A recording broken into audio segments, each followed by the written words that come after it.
ಹರಿ ಓಂ ಗುರುಭ್ಯೋ ನಮಃ. ಆತ್ಮೀಯರೆಲ್ಲರಿಗೂ ಕೂಡ ನಮಸ್ಕಾರ. ಆತ್ಮೀಯರೇ, ನಾವೀಗ ರಾಹುಗ್ರಹ ಕುಂಭರಾಶಿಗೆ ಪ್ರವೇಶ, ಇದರಿಂದ ಏನೆಲ್ಲ ಒಳಿತಾಗತ್ತೆ, ಏನೆಲ್ಲ ಕೆಡುಕಾಗತ್ತೆ ಅನ್ನುವಂತಹ ವಿಚಾರದ ಬಗ್ಗೆ ನಾವೀಗ ತಿಳ್ಕೊಳ್ಳೋಣ.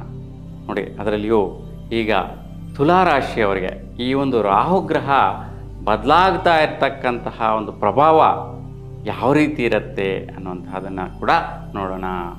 ನೋಡಿ, ಮುಖ್ಯವಾಗಿ ಎಲ್ಲರೂ ಆಲೋಚನೆ ಮಾಡುವಂತಹದ್ದು ರಾಹುಗ್ರಹ ಅಂದ ತಕ್ಷಣ ಭಯ, ಭೀತಿ, ಏನೋ ಒಂದು ದುಗುಡ ಉಂಟಾಗ್ತಾ ಇರುತ್ತೆ. ಯಾಕಪ್ಪ ಆ ರೀತಿ ಆಗತ್ತೆ ಅಂತಂದರೆ, ರಾಹುಗ್ರಹ ಅಂತಂದರೆ ಎಲ್ಲರಿಗೂ ಭಯ, ಭೀತಿ ಸ್ಟಾರ್ಟ್ ಆಗತ್ತೆ. ಯಾಕೆಂತಂದರೆ ರಾಹುವಿನ ಪ್ರಭಾವ ಅಷ್ಟರ ಮಟ್ಟಿಗೆ ತೊಂದರೆ ಕೊಡೋ ರೀತಿಯಲ್ಲಿರುತ್ತೆ, ಬಾಧೆ ಕೊಡೋ ರೀತಿಯಲ್ಲಿರುತ್ತೆ. ಜೀವನದಲ್ಲಿ ಏನೆಲ್ಲ ಆಸೆಗಳಿರುತ್ತೋ ಅವೆಲ್ಲ ಕೂಡ ಕಳ್ಕೊಳ್ಳುವಂತಹ, ತೊಂದರೆಗಳನ್ನು ಅನುಭವಿಸುವಂತಹ ಸ್ಥಿತಿಗಳಿರುತ್ತೆ. ಪ್ರತಿದಿನ ಕೂಡ ನಾವು ರಾಹುಕಾಲ ಅಂತ ನೋಡ್ತಾ ಇರ್ತೀವಿ. 1.5 ಗಂಟೆ ಸಮಯ ಇರುತ್ತೆ. ಆ ಸಮಯದಲ್ಲಿ ಯಾವುದೇ ಕಾರ್ಯಗಳನ್ನ ನಾವು ಮಾಡೋದಿಲ್ಲ, ಶುಭ ಕಾರ್ಯಗಳು ಮಾಡೋದಿಲ್ಲ, ಯಾವುದೋ ಒಂದು ಪ್ರಯತ್ನಗಳ ಒಂದು ಪ್ರಾರಂಭಿಸೋದಿಲ್ಲ. ಈ ರೀತಿ ಯಾಕೆ ಮಾಡ್ತೀವಿ ಅಂತಂದರೆ, ರಾಹುಗ್ರಹನ ನಮ್ಮ ಒಂದು ಸೋಲಾರ್ ಸಿಸ್ಟಮಲ್ಲಿ, ಅಂದರೆ ಒಂದು ಸೌರವ್ಯೂಹದಲ್ಲಿ ನಮ್ಮ ಭೂಮಿಗೆ ಬರುವಂತಹ ಪ್ರಭಾವಗಳಲ್ಲಿ ನಕಾರಾತ್ಮಕವಾದ ಪ್ರಭಾವಗಳಿರುತ್ತೆ, ಅಂದರೆ ನೆಗೆಟಿವ್ ಎನರ್ಜಿ ಇರುತ್ತೆ. ಅಂದರೆ ರಾಹು ಕೇತು ಎರಡೂ ಗ್ರಹಗಳು ಭೂಮಿಗಾಗಲಿ, ಸೂರ್ಯನಿಗಾಗಲಿ, ಇತರ ಎಲ್ಲ ಗ್ರಹಗಳಿಗಾಗಲಿ ಆಂಟಿ ಕ್ಲಾಕ್ ವೈಸ್ ಸುತ್ತುವಂತಹ ಸ್ಥಿತಿ ಇರುತ್ತೆ. ಹಾಗಾಗಿ ಈ ಒಂದು ರಿವರ್ಸ್ ಆಗಿ ಸುತ್ತುವಂತಹ ಸ್ಥಿತಿ, ಎನರ್ಜಿ ಈ ಎರಡು ಗ್ರಹಗಳಿಗೆ ಮಾತ್ರ ಇರತಕ್ಕಂತಹದ್ದು. ಅದರಲ್ಲಿ ಈಗ ರಾಹುಗ್ರಹದ ಪ್ರಭಾವ 1.5 ವರ್ಷಗಳ ಕಾಲ ಒಂದು ರಾಶಿಯಲ್ಲಿ ಸಂಚಾರ ಮಾಡುವಂತಹ ಸ್ಥಿತಿ ಇರುತ್ತೆ. ಈಗ ಕುಂಭರಾಶಿಯಲ್ಲಿ ನಾವು ತಗೊಂಡಾಗ ನೋಡಿ, ಕುಂಭರಾಶಿಯಲ್ಲಿ ಪೂರ್ವಭದ್ರ ನಕ್ಷತ್ರ ಪ್ರವೇಶ ಮಾಡುವಂತಹದ್ದು, ಪೂರ್ವಭದ್ರ ನಕ್ಷತ್ರದ ನಂತರ ಶತಭಿಷ ನಕ್ಷತ್ರಕ್ಕೆ ಪ್ರವೇಶ ಆಗುವಂತಹದ್ದು, ಆ ತದನಂತರ ಧನಿಷ್ಠ ನಕ್ಷತ್ರ ಪ್ರವೇಶ ಮಾಡುತ್ತೆ. ನೋಡಿ, 3 ನಕ್ಷತ್ರಗಳ ಕೆಳಗಡೆ ಈ ಒಂದು ರಾಹುವಿನ ಪ್ರಭಾವ ಭೂಮಿಗೆ ಬಂದು ಸೇರುವಂತಹದ್ದು. ಅದರಲ್ಲಿಯೂ ಭೂಮಿಗೆ ಬಂದು ಸೇರುವಂತಹ ಈ ಒಂದು ಪ್ರಭಾವ ಈ ಕುಂಭರಾಶಿಯಲ್ಲಿ ಸಂಚಾರ ಮಾಡುವಂತಹ ಸ್ಥಿತಿ 1.5 ವರ್ಷ, ಅಂದರೆ 18 ತಿಂಗಳುಗಳ ಕಾಲ ಇರ್ತಕ್ಕಂತಹದ್ದು. ಈ ಒಂದು ಪ್ರಭಾವ 3 ನಕ್ಷತ್ರಗಳಿಂದ ಬರುವಂತಹ ಎನರ್ಜಿ, ರಾಹುವಿನ ಎನರ್ಜಿ ಭೂಮಿ ಮೇಲಿರ್ತಕ್ಕಂತಹ ಎಲ್ಲ ರಾಶಿಗಳವರಿಗೆ ಯಾವ ರೀತಿ ಅಂತ ನೋಡಿದ್ರೆ, ಈಗ ತುಲಾರಾಶಿಯವರಿಗೆ ಯಾವ ರೀತಿ ಪ್ರಭಾವ ಬೀರುತ್ತೆ, ನಿಮ್ಮ ರಾಶಿಯಿಂದ ಯಾವ ಸ್ಥಾನದಲ್ಲಿ ರಾಹು ಸಂಚಾರ ಆಗ್ತಾ ಇರ್ತಕ್ಕಂತಹದ್ದು. ಹಾಗಾಗಿ ನಿಮ್ಮ ರಾಶಿಯವರಿಗೆ ಆ ಒಂದು ಸ್ಥಾನ ಅಂತಂದರೆ ಪಂಚಮ ಸ್ಥಾನ. ನೋಡಿ, ಇಷ್ಟು ದಿನಗಳ ಕಾಲ 6ನೇ ಮನೆಯಲ್ಲಿ ಸಂಚಾರ, ಅಂದರೆ ಮೀನರಾಶಿಯಲ್ಲಿರ್ತಕ್ಕಂತಹದ್ದು ಸಂಚಾರ ಮಾಡ್ತಾ ಇರ್ತಕ್ಕಂತಹದ್ದು ಇತ್ತು. ಈಗ 2025 ಮೇ ತಿಂಗಳು 18ನೇ ತಾರೀಕಿಗೆ ಈ ಒಂದು ಕುಂಭರಾಶಿಗೆ ಪ್ರವೇಶ ಮಾಡ್ತಾನೆ. ಒಂದು ಪೂರ್ವಭದ್ರ ನಕ್ಷತ್ರ 3ನೇ ಪಾದಕ್ಕೆ ಸಂಚಾರಕ್ಕೆ ಬರ್ತಾನೆ. ಹಾಗಾಗಿ ಈ ಒಂದು ಪೂರ್ವಭದ್ರ ನಕ್ಷತ್ರ ಬಂದು ಗುರುವಿನ ನಕ್ಷತ್ರ. ಹಾಗೆ ನೋಡಿ, ಗುರುವಿನ ನಕ್ಷತ್ರಕ್ಕೆ ಪ್ರವೇಶ ಮಾಡುವಂತಹ ರಾಹುವಿನ ಪ್ರಭಾವ ಯಾವ ರೀತಿ ಇರುತ್ತೆ ಒಂದು ತುಲಾರಾಶಿಯವರಿಗೆ ಅನ್ನುವಂತಹದ್ದು. ಎಲ್ಲಿವರೆಗೂ ಈ 18 ತಿಂಗಳುಗಳು ಅಂತೇಳಿ ಹೇಳಿದ್ನಲ್ಲ, ಎಲ್ಲಿವರೆಗೂ ಇರ್ತಾನೆ ಅಂತಂದರೆ 2026ನೇ ಇಸ್ವಿ ನವಂಬರ್ 25ನೇ ತಾರೀಕುವರೆಗೂ ಸಂಚಾರದಲ್ಲಿರ್ತಕ್ಕಂತಹದ್ದು. ಇಷ್ಟು ಸಮಯದಲ್ಲಿ ಯಾವ ರೀತಿಯ ಬದಲಾವಣೆಗಳು ಬರುತ್ತೆ, ಯಾರಿಗೆಲ್ಲ ಬದಲಾವಣೆಗಳು ಅನುಕೂಲಗಳಾಗತ್ತಾ ಅನಾನುಕೂಲಗಳಾಗತ್ತಾ, ನಿಮ್ಮ ರಾಶಿಯಿಂದ ಪಂಚಮ ಸ್ಥಾನ ಅಂತಂದರೆ ಪೂರ್ವ ಪುಣ್ಯಸ್ಥಾನದಲ್ಲಿರ್ತಕ್ಕಂತಹದ್ದು. ಹಾಗಾಗಿ ಈ ಒಂದು ಸ್ಥಾನ ಯಾವೊಂದು ವಿಚಾರಗಳಲ್ಲಿ ಬಲಾಬಲಗಳನ್ನು ಕೊಟ್ಟು ಬಿಡುತ್ತೆ ಈ ಒಂದು ರಾಹು ಅನ್ನುವಂಥ ತಿಳ್ಕೊಳ್ಳೋಣ. ನೋಡಿ, ಈಗ ನಿಮ್ಮ ರಾಶಿಯವರಿಗೆ ಪೂರ್ವಭದ್ರ ನಕ್ಷತ್ರದಲ್ಲಿ ಸಂಚಾರ ಮಾಡುವಂತಹ ರಾಹುವು ಈ ಒಂದು ಮೇ 18ರಿಂದ 2025 ಡಿಸೆಂಬರ್ 3ನೇ ತಾರೀಕುವರೆಗೂ ಈ ಒಂದು ಪೂರ್ವಭದ್ರ ನಕ್ಷತ್ರದಲ್ಲೇ ಸಂಚಾರ ಮಾಡ್ತಾ ಇರುತ್ತೆ. ಅಂದರೆ 3ನೇ ಪಾದ, 2ನೇ ಪಾದ, 1ನೇ ಪಾದ, ಅಂದರೆ ಈ ಒಂದು ಪಾದಗಳಲ್ಲಿ ಕೂಡ ರಿವರ್ಸ್ ಆಗಿ ಸಂಚಾರ ಮಾಡ್ಕೊಂಡು ಬರ್ತಾ ಇರುತ್ತೆ, ಮುಂದಕ್ಕೆ ಹೋಗಲ್ಲ, ಹಿಂಬದಿಯಲ್ಲಿ ಬರುವಂತಹ ಸ್ಥಿತಿ. ಹಾಗಾಗಿ ಪೂರ್ವಭದ್ರ ನಕ್ಷತ್ರದಲ್ಲಿ ಯಾವ ರೀತಿ ಬಲವಾಗಿರುತ್ತೆ ಅಂತಂದರೆ, ಗುರುವಿನ ನಕ್ಷತ್ರ ಆಗಿದ್ದರಿಂದ ಗುರುವಿನ ನಕ್ಷತ್ರ ಅಂದರೆ ಗುರುಗ್ರಹಕ್ಕೂ ರಾಹುಗ್ರಹಕ್ಕೂ ಆಗಲ್ಲ. ಹಾಗಾಗಿ ಚಾಂಡಾಲ ಯೋಗ ಪ್ರಭಾವ ಉಂಟಾಗುತ್ತೆ. ಹಾಗಾಗಿ ಈ ಒಂದು ಸಮಯದಲ್ಲಿ ಬಹಳಷ್ಟು ಜಾಗೃತರಾಗಿರಿ. ನೀವೊಂದು ಪೂರ್ವ ಪುಣ್ಯಸ್ಥಾನ ಅಂತಂದರೆ ಹಿಂದಿನ ಜನ್ಮದಲ್ಲಿ ಮಾಡಿರ್ತಕ್ಕಂತಹ ಪೂರ್ವ ಪುಣ್ಯಗಳು, ಬಲಾಬಲಗಳು ಹಿಂದಿನ ಜನ್ಮದಲ್ಲಿ ಕೇಳಿ ಬಂದಿರತಕ್ಕಂತಹ ಯೋಗ ಪ್ರಾಪ್ತಿಗಳು ಇವೆಲ್ಲವೂ ಕೂಡ ಪಡೆಯುವಂತಹ ಒಂದು ಅವಕಾಶಗಳಿರುತ್ತೆ.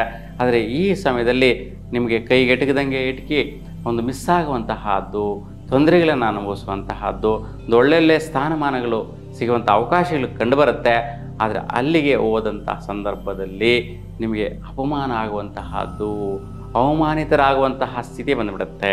ಯಾಕಪ್ಪ ಈ ರೀತಿ ಆಗತ್ತೆ ಅಂತಂದರೆ ನೋಡಿ, ಗುರು ಒಳ್ಳೆಯ ರೀತಿ ಬಲ ಕೊಡೋಣ ಅಂತ ಪೂರ್ವಭದ್ರ ನಕ್ಷತ್ರದ ಎನರ್ಜಿ ಸಿಗ್ತಾ ಇರುತ್ತೆ. ಆದರೆ ಇಲ್ಲಿ ರಾಹುಗೂ ಈ ಒಂದು ಗುರುವಿನ ನಕ್ಷತ್ರಕ್ಕೂ ವೈಬ್ರೇಷನ್ ಆಗುತ್ತೆ, ಡಿಸ್ಟರ್ಬೆನ್ಸ್ ಆಗುತ್ತೆ. ಈ ಒಂದು ಸ್ಥಿತಿ ವೈಪರೀತ್ಯ ಇರೋದ್ರಿಂದ ಈ ಒಂದು ಸಮಯದಲ್ಲಿ ಗುರುಗ್ರಹ ಮತ್ತು ರಾಹುಗ್ರಹಕ್ಕೆ ಸಂಧಿ ಶಾಂತಿ ಪರಿಹಾರಗಳನ್ನ ಮಾಡ್ಕೊಳ್ಳೋದ್ರಿಂದ ತುಂಬ ಶುಭಫಲಗಳನ್ನು ಪಡೆಯಬಹುದಾಗಿರುತ್ತೆ. ಇನ್ನು ಈ ಒಂದು ರಾಹುವು ಡಿಸೆಂಬರ್ 2025 ಡಿಸೆಂಬರ್ 3ನೇ ತಾರೀಕಿಗೆ ಶತಭಿಷ ನಕ್ಷತ್ರಕ್ಕೆ ಪ್ರವೇಶ ಮಾಡುವಂತಹದ್ದು. ಎಲ್ಲಿವರೆಗೂ ಇರ್ತಾನೆ ಅಂತಂದರೆ 2026 ಜುಲೈ 2ನೇ ತಾರೀಕುವರೆಗೂ ಇರ್ತಕ್ಕಂತಹದ್ದು. ನೋಡಿ, ಶತಭಿಷ ನಕ್ಷತ್ರದಲ್ಲಿ 4 ಪಾದಗಳಲ್ಲಿ ಸಂಚಾರ ಮಾಡ್ತಾನೆ ರಾಹು, ರಿವರ್ಸ್ ಆಗಿ 4ನೇ ಪಾದ 3, 2, 1 ಈ 4 ಪಾದಗಳ ಸಂಚಾರ ಮಾಡುವಂಥ ಸಮಯದಲ್ಲಿ ಈ ಶತಭಿಷ ನಕ್ಷತ್ರ ರಾಹುವಿನ ನಕ್ಷತ್ರ ಆಗಿರೋದ್ರಿಂದ ಇಲ್ಲಿ ನಿಮಗೆ ರಿವರ್ಸ್ ಆಗಿ ಭಾಗ್ಯಗಳು ಬರುವಂತಹ ಒಂದು ಯೋಗ ಅವಕಾಶಗಳು, ಪುಣ್ಯ ಪ್ರಾಪ್ತಿಗಳು, ಅಂದರೆ ಹಿಂದಿನ ಜನ್ಮದಲ್ಲಿ ನೀವೇನೇನು ಕೇಳ್ಕೊಂಡು ಬಂದಿದ್ದೀರೋ ಅವೆಲ್ಲವೂ ಕೂಡ ನಿಮಗೆ ನೀವು ಯೋಚನೆಗೆ ಬರೋದಿಲ್ಲ, ನಿಮ್ಮ ಗಮನಕ್ಕೆ ಬರೋದಿಲ್ಲ. ಆ ರೀತಿ ಅಗೋಚರವಾಗಿ ನಿಮಗೆ ಒಂದು ಪುಣ್ಯ ಭಾಗ್ಯಗಳು ಲಭಿಸಿಬಿಡುತ್ತೆ, ಆ ಒಂದು ಅವಕಾಶಗಳು ಬಂದುಬಿಡುತ್ತೆ, ಆ ಒಂದು ಸದವಕಾಶಗಳು ಬರುತ್ತೆ. ಬಹುಮುಖ್ಯವಾಗಿ ಅಬ್ರಾಡ್ಗೆ ಹೋಗುವಂತಹ ವಿದ್ಯಾರ್ಥಿಗಳಿಗೆ ತುಂಬಾ ಫಲದಾಯಕ.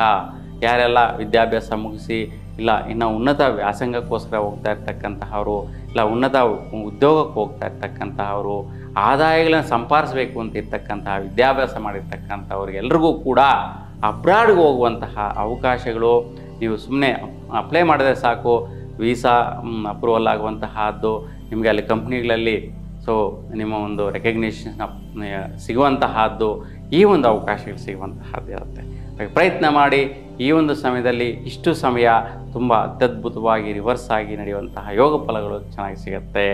ಬಹುಮುಖ್ಯವಾಗಿ ಇತರರಿಗೆ ಅಂದರೆ ವಿದ್ಯಾರ್ಥಿಗಳಿಗೆ ಅಂತಲ್ಲ, ಬೇರೆ ಎಲ್ಲರಿಗೂ ಸಹ ಮುಖ್ಯವಾಗಿ ಯಾರಿಗೆಲ್ಲ ಅಂತಂದರೆ ಈ ಗೋಲ್ಡ್ ಸ್ಮಿತ್ ವ್ಯಾಪಾರಸ್ಥರಿಗೆ ಮತ್ತು ಫೈನಾನ್ಸ್ ನಡೆಸ್ತಾ ಇರ್ತಕ್ಕಂತಹ ಅವರಿಗೆ, ಹಣಕಾಸಿನ ವಿಲೇವಾರಿ ಟ್ರಾನ್ಸಾಕ್ಷನ್ ಮಾಡ್ತಾ ಇರ್ತಕ್ಕಂತಹವ್ರಿಗೆ, ಬ್ಯಾಂಕ್ ವ್ಯವಹಾರಸ್ಥರಿಗೆ, ಇವರೆಲ್ಲರಿಗೂ ಕೂಡ ತುಂಬ ಶುಭದಾಯಕ.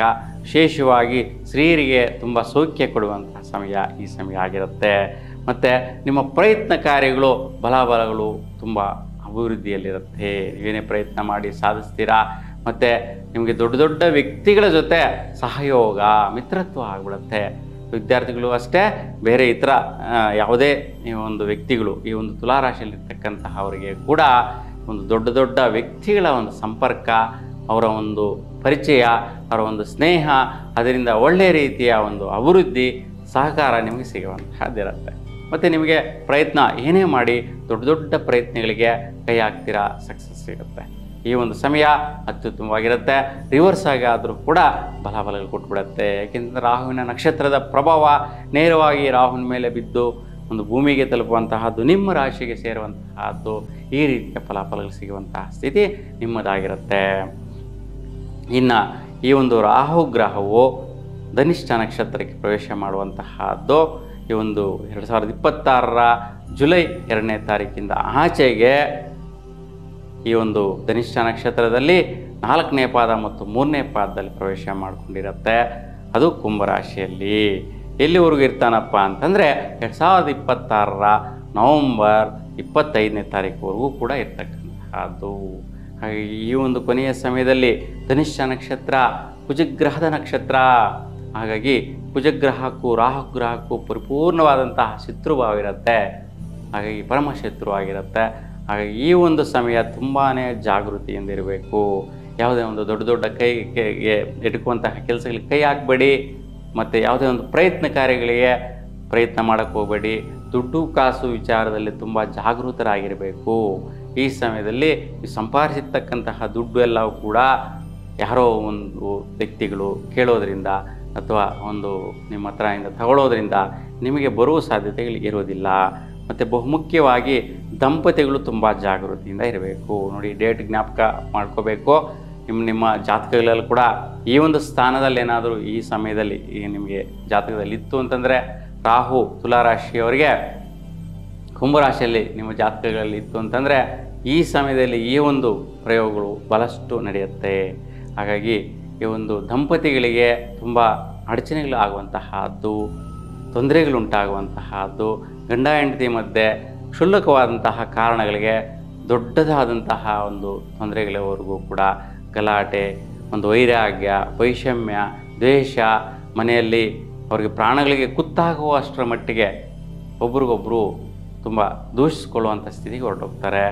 ಹಾಗಾಗಿ ತುಂಬ ಜಾಗೃತೆಯಿಂದರಿ ಈ ಸಮಯದಲ್ಲಿ ಸುಬ್ರಹ್ಮಣ್ಯ ಸ್ವಾಮಿ ಆರಾಧನೆ ಮಾಡಿ, ಒಂದು 9 ಮಂಗಳವಾರಗಳಂದು ಶ್ರೀ ಸುಬ್ರಹ್ಮಣ್ಯ ಸ್ವಾಮಿ ಆರಾಧನೆ ಮಾಡಿ ಮನೆಯಲ್ಲಿ ತೊಗರಿ ಧಾನ್ಯದ ಮೇಲೆ ತುಪ್ಪದ ದೀಪವನ್ನು ಬೆಳೆಸೋದ್ರಿಂದ ಈ ಒಂದು ದೋಷ ಪರಿಹಾರ ಆಗತ್ತೆ.